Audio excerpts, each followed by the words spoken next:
There's something weird.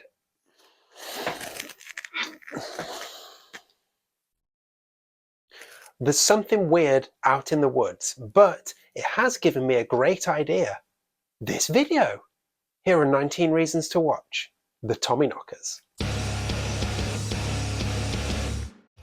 Hi everyone, welcome to my channel. I'm Dave Musson, at Dave Musson on Instagram, and this is a place where I talk to you about all things Stephen King. Fucking helicopter? You fucking kidding me? I mean, bring back the tractors, fuck. Right, this is where we talk Stephen King, and as you know if you're a regular around here, we're going through the movies and TV series adaptations of Stephen King's work in chronological order, and we're up to 1993 and the Tommyknockers.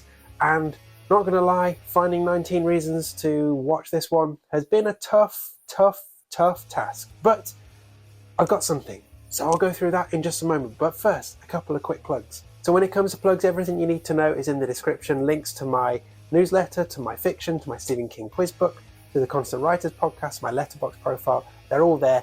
If you're able to support any of those, that'd be great, but just you being here is more than enough. So let's get back to the Tommyknockers. So this is the 1993 miniseries adaptation of the 1987 novel of the same name, and that novel, the Tommyknockers, was the last thing Stephen King wrote before he got sober, before he stopped using. The Dark Half was sort of while he was getting sober, but the Tommyknockers was the last one before he got clean. Worth bearing that in mind when we think about the source material for this miniseries and perhaps why it's not the best. Now, I'm going to give you 19 reasons to watch this, and as always, any reasons that might spoil a first time watch, I will hide behind the spoiler alert, so you'll have, well, ample warning. Don't know why I chose that moment to scratch my chin, but you'll have ample warning to bail, and if you use the chapter markers in the description, you can just skip ahead to the outro once we get to the spoiler alert, or you can watch the whole thing. So you can check out my 19 reasons to read the book elsewhere on this channel, and when it comes to the miniseries, if you want to go and watch this, you're in for a bit of a challenge. At the time of recording, it's not streaming anywhere. It's not available to rent or buy anywhere either. So your best bet is probably to try and track down the DVD. Yes, the DVD. I have the DVD. That's how I've been able to watch this masterpiece of television. Let's get into it, shall we? Here's my attempt at 19 reasons to watch the Tommyknockers.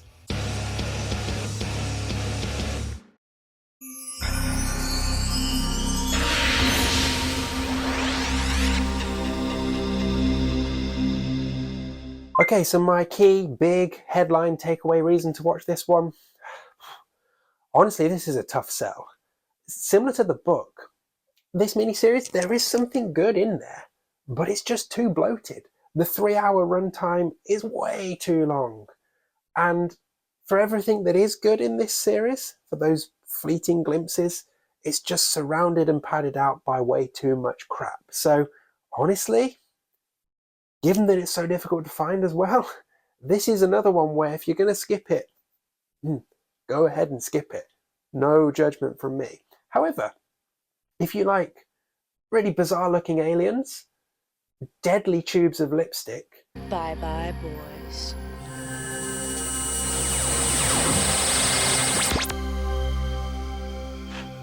and lots of weird green light, well, you're in for a treat.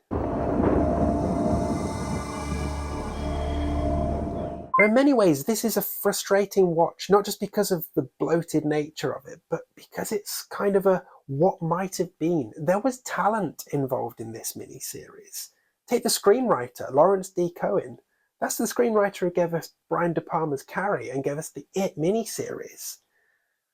But it was, very sadly, third time unlucky for old Lawrence D Cohen here. What did I do this time?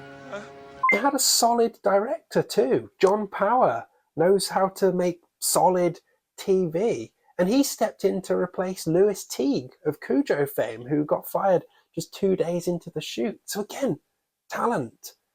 Maybe, just maybe, the source material was the problem.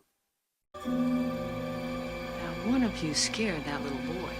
Funny coincidence with Louis Teague, actually, because when he was on Cujo, he came in to replace the original director of Cujo, who was fired just 2 days into that shoot. Kill him. Kill him. Kill him. And then we'll fast forward a few years, and Teague gets fired 2 days into the shoot of the Tommyknockers. Car is a wheel, baby. Now, while we're talking talent, there's talent on screen as well. Admittedly, not much of it, but there is talent. So, Marg Helgenberger does a good job as Bobby, and Ginny Smits as our hero guard is genuinely great. I'm scared to death. But, alas, the whole thing just struggles to impose itself and demand your attention across its two parts.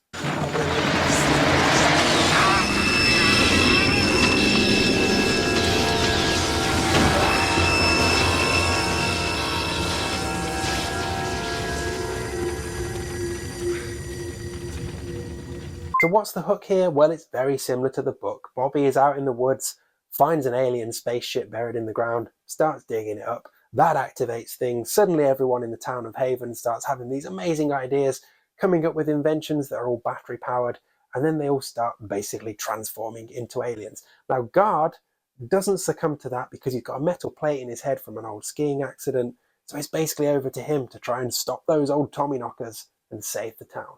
Now, bearing in mind, obviously, when the miniseries came out, King was sober, but he wrote this book when he was still struggling with addiction. And when you look at it through the lens of addiction, this is a kind of interesting watch. Like, you see the townspeople when they start becoming, they just get absolutely hooked to it. And the way they get obsessed with digging up the spaceship, and even the way their teeth fall out, they're like proper junkies. Like, as I say, it's an interesting read. It's just the storytelling and the way it's done is fumbled and flawed. So you might enjoy the location in this and think, hey, that's a pretty fine selection of Maine woods. Well, actually, it's New Zealand. Yep, because of budgetary and time constraints, they shipped production for this miniseries round to the other side of the world, which caused a whole host of problems, as you could imagine, not just in terms of getting things there, but dealing with local crew and all that kind of stuff. But they still were able to succeed, and they got this miniseries shot in just 2 months. And it looks like Maine. They actually had to be creative at times as well. So there's a fight scene between Guard and a Tommyknocker, and that scene was actually shot with those two actors not there at the same time. They were shot at completely different times and then put back together. I mean, yes, I'm struggling for reasons now, but I thought that was interesting, okay? Actually, it's worth talking about the alien design because that genuinely is interesting. So it was handled by Alterian Inc. in LA, and they were deliberately going for something a bit different to what we'd seen from Aliens. They wanted something slimmer, more elegant, with a bit of pose, a bit refined. And that's probably why Karen Malkus was hired as the lead Tommyknocker. They wanted these aliens to have a bit of grace about them, and Karen Malkus was a ballet dancer. So let's go back into the cast, because there's a couple of other members that are worth pointing out. So we get the local post office worker, Nancy Voss, and she was played by former porn star Tracy Lords. And she is full of curvy, campy value. And then playing Ev Hillman, we get E.G. Marshall, who is returning to a King property for the first time since we saw him buried alive by cockroaches in Creepshow. And he's pretty good in this as well. But lastly, before spoilers, as I said, this one is tough to track down, and there's no denying, it ain't that good. So this is probably really one for the completists, but if you get a chance to watch this, give it a go, because I'm an optimist. I'm very much of the opinion that all of these things are worth trying, at least once. Tommyknocker. Knocking at the door.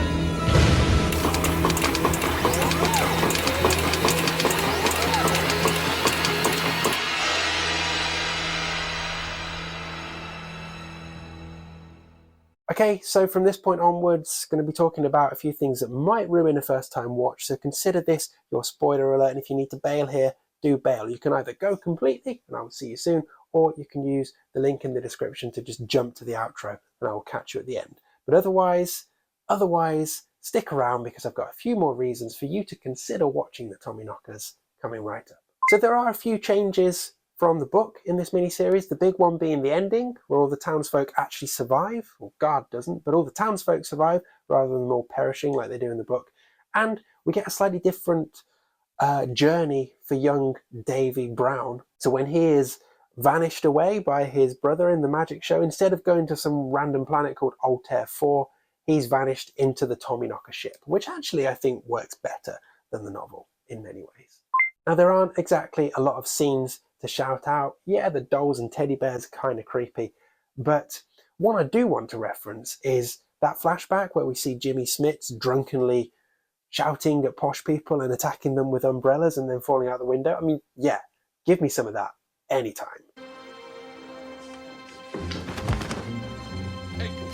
Caramba! Hey, come on. You stupid ass! Andale, andale, andale! Stop this! Come on, somebody help me!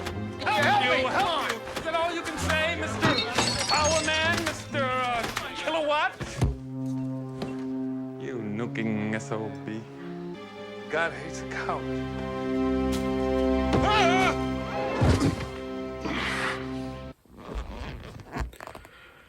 Just in the edit, and I realised, in my haste to get through this miniseries, I forgot to shout out the insane scene in the vet's waiting room. So Bobby takes Pete out into the vet's waiting room, and yeah, there's dogs there, sure.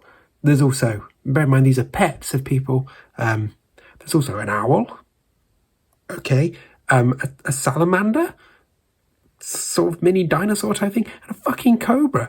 I mean, insane. Just a normal selection of main pets, I guess. Anyway, thought I should mention that before we carry on with this video. But my favourite scene is, obviously, when Trooper Duggan gets killed by the exploding vending machine. I mean, a guy addicted to sugary drinks getting killed like that? Great stuff. I think it's your fault. Run! Go now!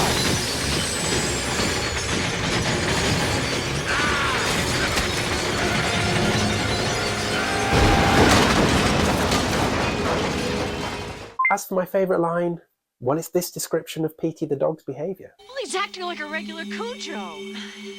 So that, of course, leads me nicely into links to other King works. I've already mentioned Lawrence D Cohen and E.G. Marshall, both with links to King stuff, and of course Lewis Teague, briefly involved as well. But if you're paying attention, and if you're still awake by the time this gets referenced, you'll hear that they talk about the woods in reference to the Micmac tribe. Graham says this is where the Micmac Indians used to pray to their gods. Give me a break! Who, of course, so it says that the Micmacs own the woods around Haven, and of course it's the Micmacs whose burial ground causes so much havoc in Pet Sematary as well. So a nice little nod there. Lastly, look, we made it to 19, okay? I mean, if you've made it this far, maybe you should go and watch it. Just don't expect too much, okay? They're bad! I'm scared! There we go, 19 reasons to watch the Tommyknockers. Have you watched this miniseries? Do you like it? Do you not like it? Do you remember anything about it? Let me know in the comments what you think, or come and hit me up on Instagram where I'm at Dave Musson. You can also find a link in the description to my newsletter, to my Stephen King quiz book, to the podcast, to, what else, my fiction, and some other things as well. Any support much appreciated, but just you being here is absolutely plenty, and I really do appreciate you. Next up, we're going to have a bit more fun because there's a new store opening in town, and it might just have that very thing you're looking for.